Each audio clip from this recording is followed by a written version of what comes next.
Pro Punjab TV ते तुहाडा स्वागत है। मैं हाँ गगनदीप सिंह और इस वेले दी वड्डी खबर सीएम भगवंत मान और राजपाल दे नाल जुड़ी हुई सामने आ रही है। तो कल राजपाल दे वल्लों चिट्ठी लिखी गई सी सीएम भगवंत मान नूं। चिट्ठी लिख के उन्हां दे वल्लों सवाल खड़े कीते गए सी। बहुत सारियां चीज़ां उन्होंने अपनी चिट्ठी दे विच गिणाईयां सी कि तुसीं इन्हां चीज़ां दे जवाब दो, जिस दे विच एक सवाल ये भी सी कि जो सिंगापुर प्रिंसीपल भेजे ने उन्हां दी चोण किस तरीके नाल हुई है, वो किस तरीके नाल सिलेक्ट कीते गए, क्योंकि 36 प्रिंसीपल सिंगापुर भेजे गए सी। तो उसी दे उत्ते हुण सीएम भगवंत मान ने जवाब दिता है। हालांकि कल फेसबुक स्टेटस के उत्ते भी उन्होंने अपनी गल स्पष्ट कर दी सी, पर हुण एक बार फिर उन्होंने ऑफिशियल तौर के उत्ते चिट्ठी का जवाब दिता है। चिट्ठी दे विच की जिक्र करते हैं सीएम भगवंत मान, तो सीएम भगवंत मान दे वल्लों सीधा सवाल ही राजपाल दे उत्ते खड़ा कर दिता गया है। राजपाल नूं ही उन्होंने सवाल ये पूछा कि तुसीं मैनूं दसो कि तुहाडी चोण किस तरीके दे नाल हुई है, क्योंकि सेंटर दी सरकार जिहड़ी है वो किस तरीके दे नाल राजपाल दी नियुक्ति करती है, उन्हां दे वल्लों की क्वालिफिकेशन देखी जाती है। तां जो सवाल राजपाल दे वल्लों पूछे गए सी उस दे उत्ते ही सीएम भगवंत मान उन्हां ने खास तौर दे उत्ते सवाल राजपाल नूं ही पुछ लिता है। तां एक्सक्लूसिव ये चिट्ठी दी कॉपी तुसीं वेख रहे हो, जिस दे विच उन्हां ने चिट्ठी दे विच जिक्र कीता है कि मैनूं तुहाडी चिट्ठी नूं 13 फरवरी को मिली है। आप जी की चिट्ठी विच जिन्ने भी विषय लिखे ने वो सारे राज सरकार के विषय हैं। इस संबंध में मैं स्पष्ट करना चाहांगा कि भारतीय संविधान अनुसार मैं अते मेरी सरकार 3 करोड़ पंजाबियों को जवाबदेह है। आपने मैनू पूछा कि सिंगापुर विखे ट्रेनिंग लई प्रिंसीपलों की चोण किस आधार पर की गई है। पंजाब दे वासी ये पूछना चाहते हैं कि भारतीय संविधान विच किसी स्पष्ट योग्यता की अणहोंद विच केंद्र सरकार वालों वख-वख राज्यों विच राजपाल किस आधार पर चुने जाते हैं। कृपा करके ये दस के पंजाबियों की जानकारी विच वाधा किया जाए। आदर सहित भगवंत मान।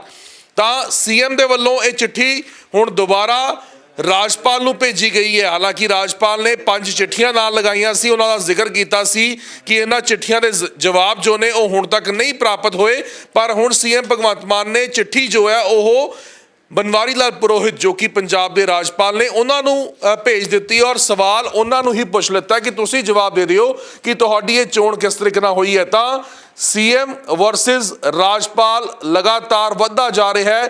अज जदों सीएम भगवंत मान सदन दे विच भी मौजूद सी तां उत्थे भी उन्होंने राजपाल दे उत्ते जवाब दिता सी। वो कहंदे सी कि किस तरीके दे नाल सिस्टम जो है चलता हुआ नजर आ रहा है। साडे नाल हैदर मौजूद ने, गलबात करते हैं। हैदर, किवें वेखदे हो ये तलखी जिहड़ी है लगातार वधदी हुई नजर आ रही है? तलखी पहला भी एक बार इसी तरह तलखी पहला भी हुई थी, पर उस समय इस मामले ਨੂੰ सुलझा लिया गया था।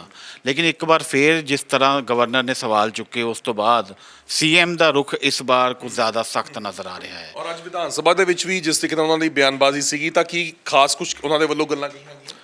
विधान सभा च अज भगवंत मान ने साफ कहा गया है कि लोकतंत्र च चुने हुए नुमाइंदे ज़्यादा अहम होंगे ने, ज़्यादा पावरफुल होंगे ने।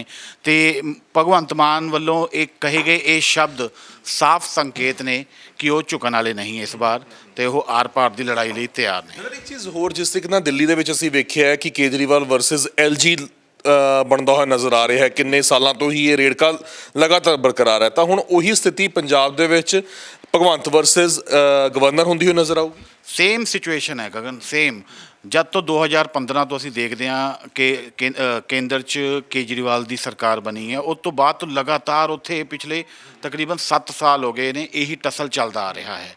तो हले तो भगवंत मान सरकार नूं सिर्फ 11 महीने ही होए ने, लेकिन इन्हां 11 महीनों च भी ये लगभग दूजी तो तीजी बार हो चुकिया है। तो सानू लगता है कि आने वाले टाइम च सानू ये टसल होर ज़्यादा देखने को मिलेगी। लेकिन सीएम भगवंत मान ने अज क्लीयर कर दिता है। ਤਾਂ ਸੀਐਮ ਭਗਵੰਤ ਮਾਨ ਨੇ ਕਲੀਅਰ ਕਰ ਦਿੱਤਾ ਔਰ ਆਉਣ ਵਾਲੇ ਦਿਨਾਂ ਦੇ ਵਿੱਚ ਇਹ ਟਸਲ ਹੋਰ ਵੱਧਦੀ ਹੋਈ ਨਜ਼ਰ ਆਊਗੀ। ਗਵਰਨਰ ਨੇ ਜ਼ਰੂਰ ਚਿੱਠੀਆਂ ਦੇ ਵਿੱਚ ਕਈ ਮੁੱਦੇ ਇਲੈਬੋਰੇਟ ਕੀਤੇ ਸੀ, ਕਈ ਮੁੱਦੇ ਚੁੱਕੇ ਸੀ ਕਿ ਤੁਸੀਂ ਸਭ ਤੋਂ ਪਹਿਲਾਂ ਤਾਂ ਇਹੀ ਦੱਸੋ ਕਿ ਪ੍ਰਿੰਸੀਪਲਾਂ ਦੀ ਜਿਹੜੀ ਇਹ ਚੋਣ ਹੋਈ ਹੈ ਕਿਸ ਤਰੀਕੇ ਦੇ ਨਾਲ ਹੋਈ ਹੈ। ਕੁਲਦੀਪ ਚਾਹਲ ਦਾ ਉਹਨਾਂ ਨੇ ਇਸ਼ੂ ਚੱਕਿਆ ਸੀ, ਦਲਿਤ ਵਿਦਿਆਰਥੀਆਂ ਦਾ ਵਜੀਫੇ ਨੂੰ ਲੈ ਕੇ ਉਹਨਾਂ ਨੇ ਸਵਾਲ ਖੜਾ ਕੀਤਾ ਸੀ। ਤਾਂ ਅਜਿਹੇ ਕਈ ਮੁੱਦੇ ਸੀ ਜੋ ਗਵਰਨਰ बनवारी लाल पुरोहित वालों चुके गए सी, पर उन्होंने जवाब जो है वो सीएम भगवंत मान ने अपने कुछ शब्दों के विच दे के ये स्पष्ट कर दिता है कि वो इस टसल दे विच झुकण वाले नहीं ने। उन्होंने वालों जिस तरीके का जवाब दिता गया अपने आप दे विच बयान करता है कि वो ਇੰਨਾ ਸਮਝਦੇ ਹੀ ਨਹੀਂ ਹੈ ਕਿ ਉਸ ਚਿੱਠੀ ਦਾ ਜਵਾਬ ਜੋ ਹੈ ਉਹਨਾਂ ਦੇ ਵੱਲੋਂ ਦਿੱਤਾ ਜਾਵੇ, ਬਲਕਿ ਉਹਨਾਂ ਦੇ ਵੱਲੋਂ ਇੱਕ ਤਰੀਕੇ ਦੇ ਨਾਲ ਇਸ ਚਿੱਠੀ ਨੂੰ ਹੀ ਨਜ਼ਰਅੰਦਾਜ਼ ਕਰ ਦਿੱਤਾ ਗਿਆ ਹੈ ਔਰ ਜੋ ਸਵਾਲ ਖੜੇ ਕੀਤੇ ਸੀਗੇ ਉਸ ਦਾ ਆਪਣੇ ਤੌਰ ਦੇ ਉੱਤੇ ਜਵਾਬ ਦਿੱਤਾ ਹੈ ਉਹਨਾਂ ਨੇ ਕਿ ਤੁਸੀਂ ਪਹਿਲਾਂ ਦੱਸੋ ਕਿ ਤੁਹਾਡੀ ਚੋਣ ਕਿਸ ਤਰੀਕੇ ਨਾਲ ਹੋਈ ਸੀ।